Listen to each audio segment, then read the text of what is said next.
இப்ப வந்து காய் ஒல்லிக்காய் ஆயிடுச்சுங்க. சிவப்பு கூன் வண்டு விழுந்துருச்சு. அது ஆனா எனக்கு முதல்ல தெரிய மாட்டேங்குது. அப்புறம் பார்த்தா டக்குன்னு சாறு விடிஞ்சு 3 மரத்தை எடுக்கிற அளவுக்கு ஆயிடுச்சு.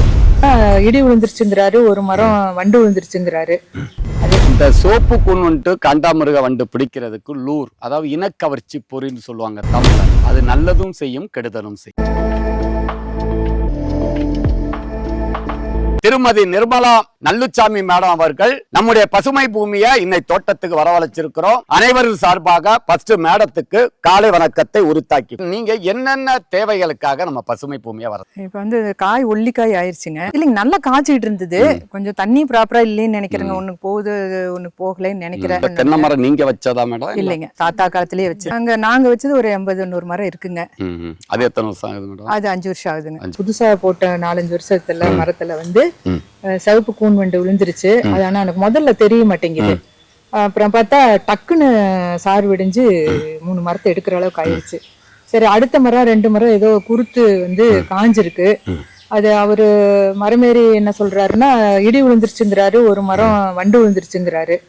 அதே சரி என்னன்னு பார்த்துட்டு, அந்த புதுசா வச்ச மரம் வந்து சரியா காய்ப்பு இல்லை, அது என்ன பண்ணலாம்னு கேட்கறதுக்கு சாரை வர வச்சிரு. இப்ப மேடம் இந்த பெரிய மரங்கள் இருக்குன்னா மேடம், இப்ப இதுக்கு எத்தனை நாளைக்கு ஒருக்கா தண்ணி கொடுக்குறீங்க? ஒரு நாள் தண்ணி பாயுங்க. அங்க விவசாயம் கொஞ்சம் இருக்கு, அதுக்கு போச்சுன்னா மட்டும். என்ன விவசாயம் மேடம் அங்க? வீட்டு தேவைக்கு உளுந்து, பாசிப்பயிறு, தட்டைப்பயிறு, கடலை இருந்தா 3 நாளைக்கு ஒருக்கா. 3 நாளைக்கு ஒருக்கா. ஒரு எத்தனை லிட்டர் தண்ணி உத்தேசமா கொடுத்து? ரவுண்டு நம்பர் வரைக்கும். ரவுண்டு நரம்புறாலும் நிறைய. இதுக்கு வேற என்னென்ன உரங்கள் கொடுத்துக்கிட்டு இருக்கீங்க? இப்ப 2 வருஷமா வந்து இயற்கை உரம் தான் கொடுக்குறோம். இயற்கை உரங்கள் சொன்னா என்ன மேடம்? ஜீவாமிர்தம் கொடுக்குறேங்க. மீன் கரைசல் நீங்களே தயார் பண்ணி? நாங்களே தயார் பண்ணி கொடுத்துட்டு இருக்கிறோங்க. குப்பை மாட்டு சாணி போட்டுட்டு இருக்கிறோம். அப்புறம் இந்த வருஷம் வந்து எருக்குல போட்டுச்சு, கொளிஞ்சி போட்டுச்சு. இதுல தென்னை நார் கழிவு இருக்குன்னு, கோகோ பீட்ஸ், அத கொஞ்சம் போட்டு விடுங்க. அது போட முடியாட்டு எரிச்ச சாம்பல் அத போட்டு விடுங்க. எவ்வளவு போடலாம்? ஒரு மரத்துக்கு ஒரு 20-30 கிலோ வரைக்கும் போடலாம். தென்னை நார் கழிவுன்னு சொன்னா ஒரு 25-30 கிலோ கோகோ பீட். அப்படி கோகோ பீட்ஸ் போட முடியாட்டு அந்த பாருங்க கஸ்கு, அந்த தேங்காய் உரிமட்டை இருக்குன்னு, அந்த உரிமட்டைய நீங்க ஓரமா அடுக்கலாம். இந்த கோகோ பீட்ஸ் 1 கிலோ 4 லிட்டர் தண்ணிய வாங்கி வச்சிரும்.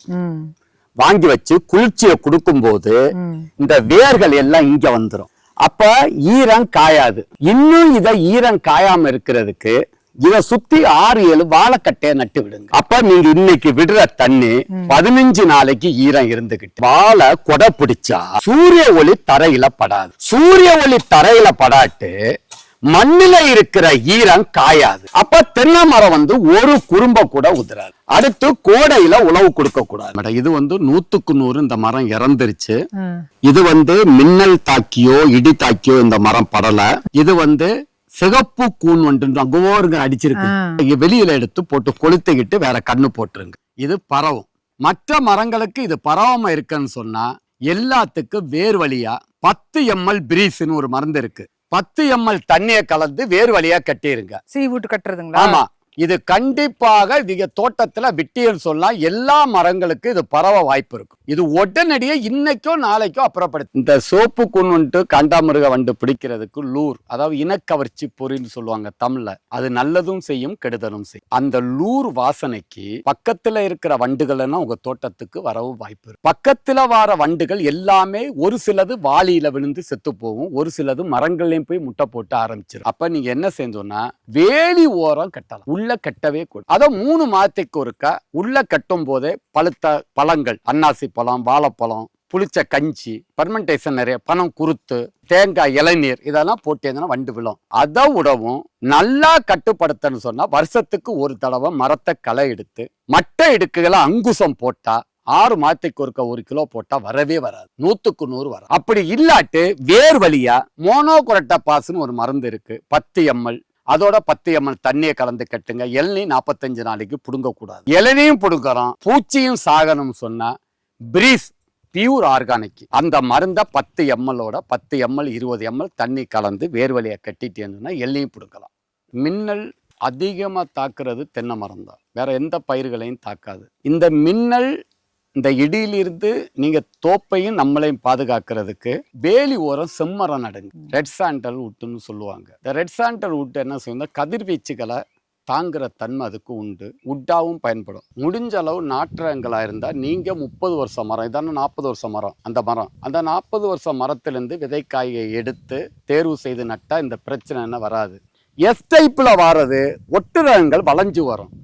நாட்டு ரகத்துல ஒயிட் டைப் இதை மாதிரி போய், அப்ப இதை மாத்துறதுக்கு தான் வருஷத்துக்கு களை எடுக்கும் போது மட்டையை மிதிச்சு விடணும். அடுத்து அந்த மட்டை இடுக்குகளை அங்குசம் போடணும். இப்ப நீங்க இது 5 வருஷம் சொன்னீங்க. 5 வருஷத்துடைய வளர்ச்சி நல்லாவே இருக்கு. ஆனா இந்த மரம் நல்லா காய்ச்சிருக்கு. அதே மாதிரி இந்த மரம் காய்க்கவே இல்லை.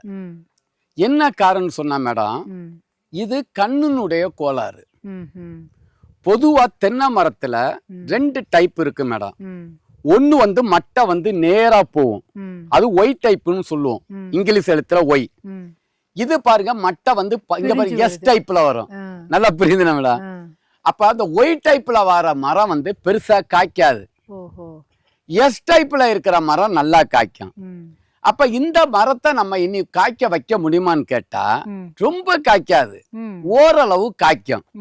அதுக்கு என்ன செய்யணும் சொன்னா, மரத்தை களை எடுத்து சிறைன்னு சொன்னீங்க, என்ன சிறை எடுத்து மட்டைய மிதிச்சு விடணும். அடிமட்டைய இந்த மாதிரி வளைச்சு விடணும். இப்படி இருக்குன்னு மேடம், இத மாதிரி வளைச்சு விடணும். ஏறி மரம் ஏறுறவங்க நீங்க சொன்ன மாதிரி அதெல்லாம் செய்ய மாட்டான். ஆனா நம்ம இருந்து மிதிச்சு விட்டுட்டு நம்ம பசுமை பூமியில அங்குசம் சொல்லிட்டு ஒரு உப்பு, அத 1 கிலோ மட்டை இடுக்குகளை கொட்டி விட்டீங்கன்னு சொன்னா அடுத்து வர பாலை ஓரளவு நல்லா வெளியில ஒரு இப்ப இந்த மரம் ஒரு 150-200 காய் காய்ச்சா இது ஒரு 100-150 காய்கள் குறையாம காய்க்கும். உணவே மருந்து, மருந்தே உணவு. ஒரு செடி வளரணும் அப்படின்னா 16 வகையான ஊட்டச்சத்துக்கள் தேவை.